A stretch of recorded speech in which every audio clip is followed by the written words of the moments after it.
یک موضوعی که ما و شما اکثر ما کلمه توحید یا کلمه شهادت میخوانیم یا کلمه طیبه را که اشهد ان لا اله الا الله یا لا اله الا الله یا لا اله الا الله وحده لا شریک له، این را میخوانیم اما همین شروط ازیره یا معنا و مفهوم ازیره نمیفهمیم.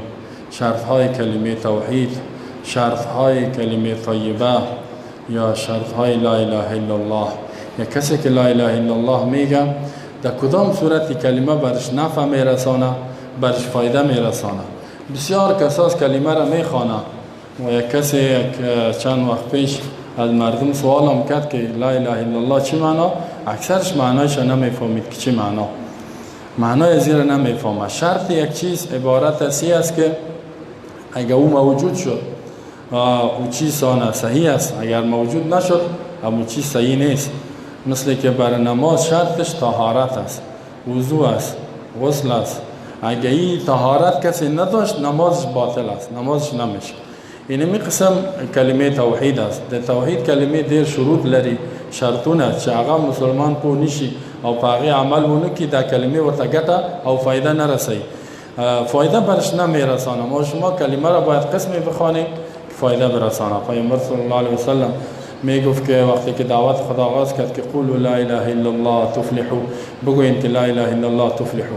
شرط ها زیاد است، ما کلش توضیح نمیتونم، زیاد به سرعت میرم. فقط در دو دانی ازی که انقیاد است و محبت و اخلاص است امیر کمی توضیح میتونم براتون. 7 شرط داره کلمه توحید به اتفاق علما که اگر کسی این شروط نفهمه و مطابق از او عمل نکنه این کلمه صحیح نیست، برای ازی فایده نمیرسانه، سبب نجاتش، سبب سعادتش، سبب خوشبختی ازی، سبب آرامش و امنیتش در دنیا و آخرت نمیشه. اولین شرطش علم است. اول اجمالی میگم علمی که منافی جهل نباشه، معنای کلمه را بفهمید. دوم یقین است، یعنی وقتی که علم پیدا کردی به یقین پیدا کنی، شک نباشد، ظن و گمان نباشد. سوم قبول است که را قبول کنی، وقتی که یقین کردی که تو یک چیز است، تو یک واقعیت، تو یک حقیقت است، باید را قبول کنی. و چهارم انقیاد و تسلیم شدن است که در برابر این کلمه و معنای ازی، مقتضیات ازی که این کلمه از ما چی تقاضا میکنه تسلیم شوی، منقاد شوی، عمل بکنی. و پنجم هم صدق و راستی است که به صداقت این کلمه را بگویی و به صداقت عمل کنی، منافقانه عقیدت نباشه، منافقانه اظهارات و اعمالت نباشه. و ششم هم اخلاص است، یعنی فقط به خاطر الله باشه، به خاطر مردم نباشه، شرک دهی نباشد. و هفتم هم محبت است که با این کلمه، با مقتضیات کلمه محبت داشته باشه. چند شرط شد؟ 7 شرط شد. اجمالی تفصیلی چیز که معنای کلمه را بفهمی. لا اله الا الله نفی اثبات، لا نفی نه، الا الله اثبات میکنی. عربی است، باید معنای زیرا بفهم که چی معنا. معنایش است که لا اله نیست معبود برحق، اله برحق. اله یعنی ذاتی که عبادت شوه، از او مدد خواسته شوه، به او توکل شوه، به او اعتماد شوه، از او بترسه انسان از عذابش، به او امیدوار باشد و او را مشکل کشا و حاجت روای خود بدانه. هیچ در کائنات وجود نداره، هیچ الهی، هیچ معبودی یا با اصطلاح ما شما هیچ خدایی نیست الا الله، مگر فقط یک ذات است که الله است. یعنی حقدار عبادت، حقدار رکوع، حقدار سجده، حقدار از اینکه از او مدد بخواهیم، مشکلات خدا بخواهیم، فقط یک ذات است. دومی که هیچ قانونگذار، اله به معنی قانونگذار در زندگی ما، امر و نهی کننده، حلال و حرام کننده وجود نداره الا الله، مگر یک ذات. یعنی الله از ما این تقاضا میکنه در این کلمه. وقتی که الله را قبول کردی، کلمه را قبول کردی، معنایش است که هیچ قانون غیر از قانون الله، غیر از نظام الله، غیر از کتاب الله، غیر از دین الله، هیچ قانون دیگر را قبول نمیکنی و نمیپذیری. اگر که در را بسیار مشکلات برات بیاید. این معنای ازی است که وقتی ما این کلمه را خواندیم میفهمیم که الله غیر از ذات الله دیگه کس وجود نداره. مردم بسیار چیزا را عبادت میکنن. این دو میگن ما 330 میلیون خدا و اله داریم. 330 میلیون. فکر کو که یک دانه، یک لک، 1 میلیون. ولی در این کلمه معنایش است که هیچ الهی، هیچ خدای بغیر از یک ذات و هیچ قانونگذار هیچ حاجت روا نیست. دوم یقین داشته باشی، یعنی امی معنای کلمه را که فهمیدی به یقین داشته باشی، یعنی ظن و گمان نباشه، به درجه کامل یقین جازم ثابت. اگر کسی شک ایجاد میکنه که تو با شک از بین نره.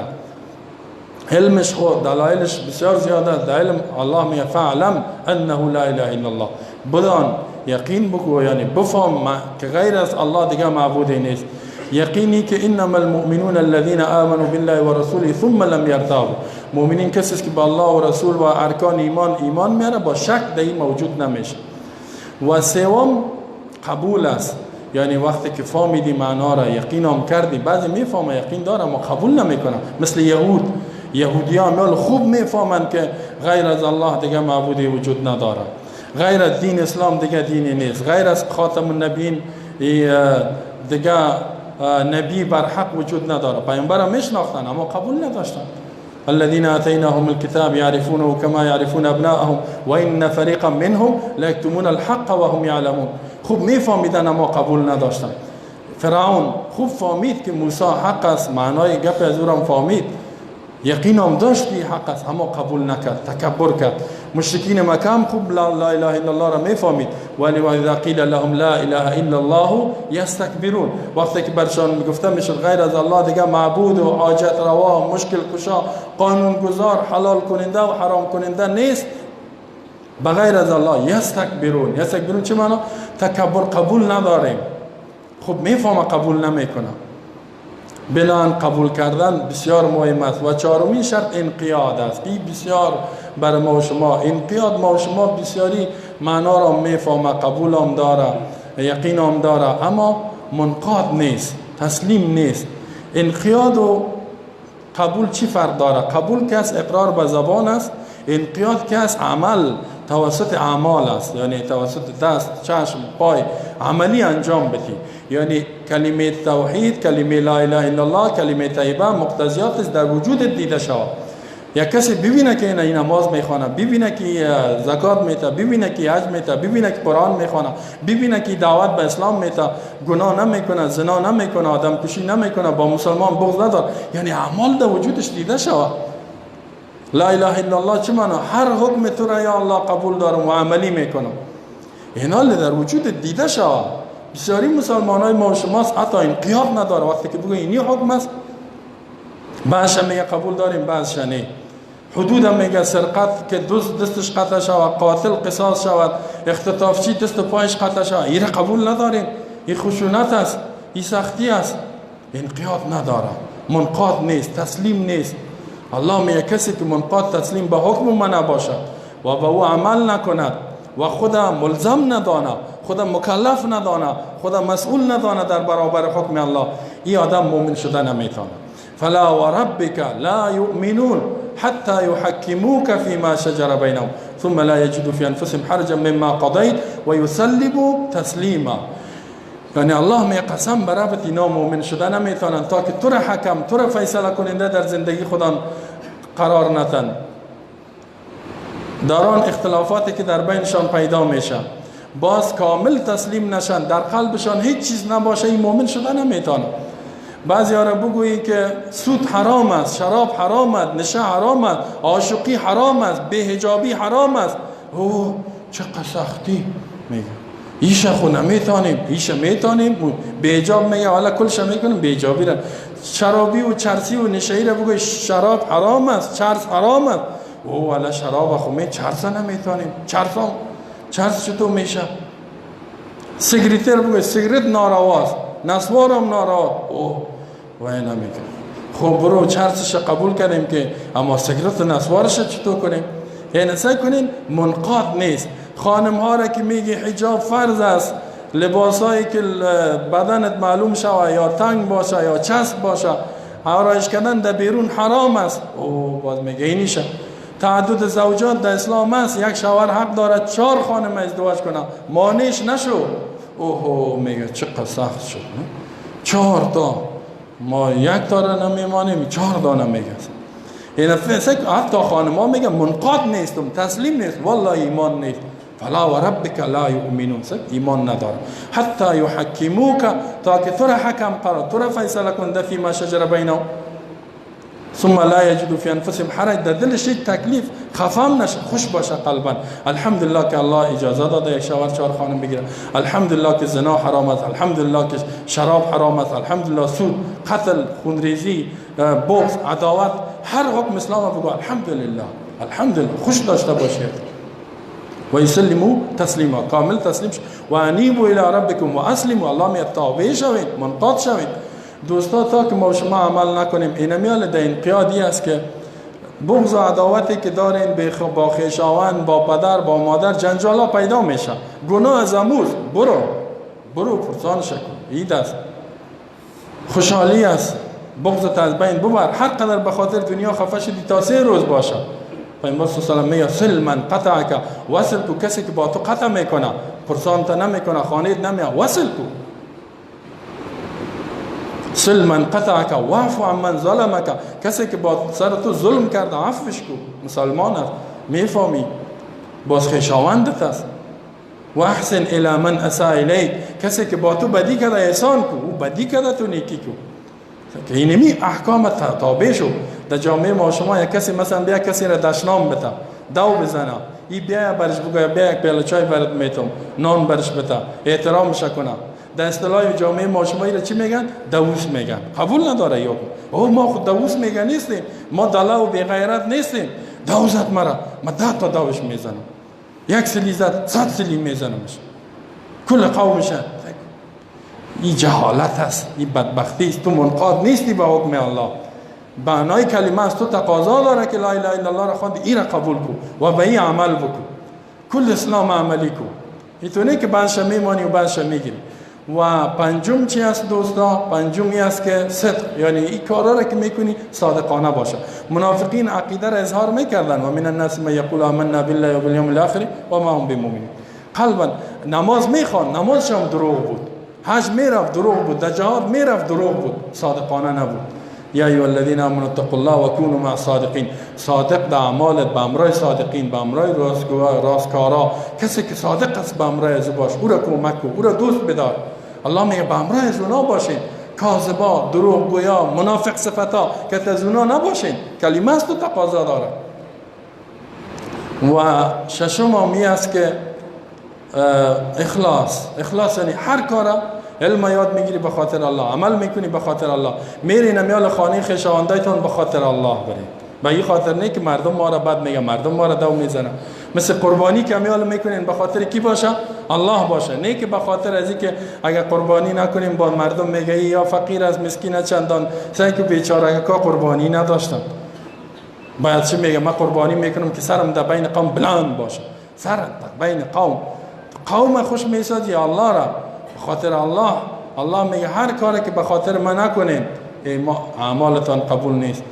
فادعوا الله مخلصین له الدین و ما امروا الا لیعبدوا الها واحدا.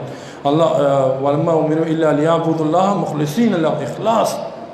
فاعبد الله یعنی اخلاصی که فقط به خاطر الله، شرک نباشه، کسی دیگر را نخوشحال کو و نه کسی را عبادت کو و نه قانون کسی را اطاعت کو. و آخرش هم محبت است، یعنی این اعمال که انجام میدی با محبت قلبی. نماز میخوانی قلبا محبت. نماز صبح چقدر سخت است، 3 بجه خیستن می با محبت بخی. حالا بسیاری را نمیخیزه که میگیش بخی بازم تو او ما را به زور خیستن. نماز به زور است چیز. همیشه هم که می اولا ما نبیم دید نامش عید محمد و یا اختر محمد است، فقط دید میاد. امیر هم که نبیم باز از اسلام بیرون میشیم، ما را میگه دم عیدم تو را ندیدیم. نه، به خاطر الله نماز عید بخوان، به خاطر الله عبادت بکو، الله را دوست داشته باش. و سعی کنین در محبت چند مرحله داره. یک محبت با الله و رسول. محبت با الله و رسول از کل مخلوق قدر باید بالا باشه. هیچ کسی را به اندازه الله دوست نداشته باشی، هیچ کسی را به اندازه پیامبر دوست نداشته باشی در مرتبه رسالت. پیامبر صلی الله علیه و سلم میفرماید که لا یؤمن احدکم، مؤمن شده نمیتونه یکی از شما، حتی اکون احب الیه من ولدی و والدی و الناس اجمعین، تا که من به این محبوب دوست داشتنی از پدرش، از مادرش، از اولاد، از کل مخلوق قدر من به این محبوب نباشم، این مؤمن شده نمیتونه. الله میگه در قرآن یا و من الناس من یتخذ اندادا یحبونهم كحب الله. بعضی مردم ها شریکات جور کردن، دوست می‌دارن او را مثل دوست داشتن الله. هم الله را دوست داریم، هم فلانیا را. معنایش است که هم از او اطاعت میکنیم، هم از این اطاعت میکنیم. گپ از او را قبول داریم، از این را قانون از او را میپذیریم، از این را میپذیریم. کافر هم دوست داریم، مسلمان هم دوست داریم. این ایمان نیست. الله را به درجه الوهیت هیچ کس به او درجه نمیدانی و با محبت واقعی در این وقت از عذابش میترسی، امیدوار به رحمتش میباشی. این کدام عبادتی که در او محبت باشه از قلب بره، او را الله بسیار درجه میده، او را الله بسیار مرتبه میده. پیامبر وقتی که دوست داری سه که عمل چطور میشه؟ وقتی که عروسی میکنی اونجا معلوم میشه که تو اینجا به خواست مردم میگیری یا از رسول الله را. وقتی که مرده‌دار میشی خواست مردم میگیری که اسقاط بکو، خیراتا روز اول، روز دو، شب جمعه، یا ای که به طریقه پیامبر صلی الله مرده‌داری تا پیش میبری. نماز به طریقه پیامبر میخونی یا به طریقه دیگه؟ حکومت به طریقه پیامبر میکنی یا به طریقه دیگه؟ کاروبارت مطابق طریقه پیامبر است یا دیگه؟ اینا وقتی که محبت با رسول داشتی، نگو مردم چی میگه، فلانی چی میگه، مردم ما را دو میزنه، قوم ما را بد میگه، مردم هیچ در نظر نگی، فقط الله و رسولش. بعد از اون در محبت است کدام مکانایی را که الله با ما محبوب معرفی کرده، مکان کعبه، مدینه، اینا را دوست داشته باشیم. زمانهای 10 ذوالحجه امروز دوام از بهترین عبادت نماز، بعد از او قربانی کردن است. و همین قسم کسایی را که الله دوست داره، الله کی را دوست داره؟ انبیا را، صدیقین، شهدا، صالحین. ما و شما باید این را قلبا دوست داشته باشیم. کسایی را که الله بد میبره، رسولش، کافر، فاسق، مشرک، منافق، فاسق، فاجر، او را قلباً باید بد ببریم، نفرت داشته باشیم، کمکش نکنیم در گناهش، با امرایش نباشیم، زنده باد مرده باد نگوییم. دشمنای الله را دشمن خود بدانیم، دوستای الله را دوست خود بدانیم. اینجا مسئله ولا و برا، دوستی را به خاطر الله. یک مسلمان دوست داری به خاطر الله دوست بدار، بعد میبری گناهگارت به خاطر الله، به خاطر دنیا نباشه. محبت بسیار چیز مهم است دوستا. این محبت تقاضا داره که خویشاوندای خود به خاطر الله بریم، اونا را نمیفهمن بفهمانیم. اینا قربانی، مسئله قربانی را براتان بگویم که به خاطر الله قربانی کنیم، نیت ما صاف باشد. قبلا هم بیان شده که بسیار مختصر میگم که قربانی کردن واجب است. نظر راجع می است کسی که توانایی داره، کسی نه که 30,000 40,000، بعضی میگه 30,000 مهم نیست، توانایی قربانی کردن داره بکنه. در گاو 2 سال تکمیل کرده باشه، دندانای شیریش افتیده باشه، و در گوسفند 6 ماه، بعضی 1 سال باشه خوب است. در بز هم 1 سال، در شتر 5 سال. بهترین قربانی اول شتر 1 نفر باشه، شریک نه. دوم گاو است که 1 نفر باشه تنها، شراکت نه. سوم گوسفند است تنها. چهارم بز است. بعد از او، بعد از چهارم چی است؟ در گاو 7 نفر شریک شدن و در شتر 7 نفر شریک شدن. این بعدن است. حال بسیاری که است گوشت خدا بسیار فکر میکنه که والا گوشت گوسفند به ما خوب نیست، بیا که گاو بگیریم و گوشت بز به ما خوبش نیست. نه، یعنی مرتبه اینی است که در این بسیار ثواب. در قربانی کار را بکن که الله را بهترین عمل انجام بده ما شما. دیگه گوسفند چی نباشد، کور نباشد، لنگ نباشد، لاغری نباشد، ضعیف و فرسوده نباشد. بهترین مال ذبح کردن به خاطر الله بعد نماز عید. کسی که پیش نماز عید کرده هیچ میشه. روز اولی، دومی، سومی تا چهارم عید میشه. غیر از تکبیرات الله اکبر، الله اکبر، لا اله الا الله، والله اکبر، الله اکبر ولله الحمد، اینا دائم تا روز چهارم عید بلند بلند بگوین. بعد نماز فجر هر وقت بگوین. زمزمه بکنین، در جایی که میرین دعوت بتین. دوستا از گناه ها دور شوین، هیچ نوع گناه نکنین. گناهگار که دیدین عاجل تقبیحش کنین، بفهمانش. بس لحظه نه این لباس چطور است، این عمل چطور است، چرا این گناه را کردی؟ این تو نگو که موسی بدین خود و عیسی بدین خود، تو در قبر من میری، من در قبر تو. این کفاره نگوی. ما مسئولیت داریم که گناهگار دیدی اصلاح کن، بفهمانش. و موضوع صفایی یک چیزی که گفتن که به خاطر که مرض و این گپا پیدا نشه، در هر مکان ادمی مواد فاضله را چیزایش مانده، صندوقایش کلان کلان صندوقات، همین گوشتا و گپا چیزایش کمبه و هم چیزای اضافه گیره در اونجا پرتین. مواد فاضله را در هر جای نپرتین. کوچه را ملوث اینا نسازین، زیرا صفایی طهور و شطر الایمان، نصف ایمان است که باز همین مرضای زیاد پیدا میشه. یک مرض هم کانگو است پیدا شده. خوب وقایه از امراض در اسلام است که دمی حیوانا که دست میزنی باز دستتا بشویی از اون مرض حیوانی باز به دیگران سرایت میکنه. یعنی پاکی و صفایی و طهارت در کل عمر خود مراعات کنیم و به کل اسلام عملی کنیم. الله برای شما توفیق عمل نصیب کنه. و صلی الله علی نبینا محمد و علی آله و صحبه اجمعین.